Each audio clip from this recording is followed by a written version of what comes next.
കൂജന്തം രാമ രാമേതി മധുരം മധുരാക്ഷരം ആരുഹ്യ കവിതാശാഖാം വന്ദേ വാൽമീകി കോകിലം. മനോജവം മാരുതതുല്യവേഗം ജിതേന്ദ്രിയം ബുദ്ധിമതാം വരിഷ്ഠം പാദാത്മജം വാനരയൂഥമുഖ്യം ശ്രീരാമദൂതം ശിരസാ നമാമി. പുത്രകാമേഷ്ടി. തന്നുടെ ഗുരുവായ വസിഷ്ഠ നിയോഗത്താൽ മന്നവൻ വൈഭണ്ഡകൻ തന്നെയും വരുത്തിനാൻ. ശാലയും പണി ചെയ്തു സരയൂതീരത്തിങ്കൽ ഭൂലോകപതി യാഗം ദീക്ഷിച്ചാനതു കാലം.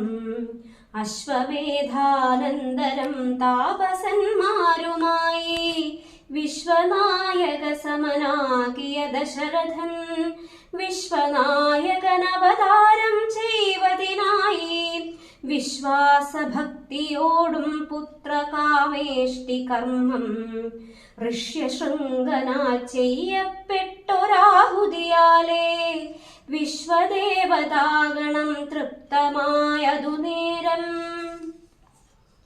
ഹേമപാത്രസ്ഥമായ പായസത്തോടും കൂടി ഹോമകുണ്ടത്തിൽ നിന്നു പൊങ്ങിനാൻ വഹ്നിദേവൻ. താവകം പുത്രീയമിപ്പായസം കൈക്കൊള്ളുക നീ ദേവനിർമ്മിതമെന്നു പറഞ്ഞു പാവകനും.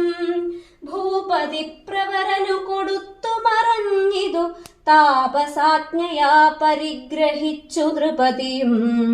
ദക്ഷിണ ചെയ്തു നമസ്കരിച്ചു ഭക്തിപൂർവം ദക്ഷനാം ദശരഥൻ തൽക്ഷണം പ്രീതിയോടെ. കൗസല്യാദേവിക്കർത്ഥം കൊടുത്തു നൃപവരൻ ശൈഥില്യാത്മനാ പാതി നൽകിനാൻ കൈകേയിക്കും.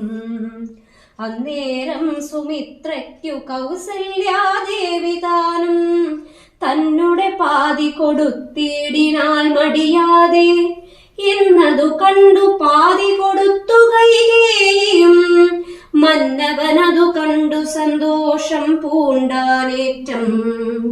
തൻ പ്രജകൾക്ക് പരമാനന്ദം വരുമാർ ഗർഭവും ധരിച്ചിതു മൂവരും അതുകാലം.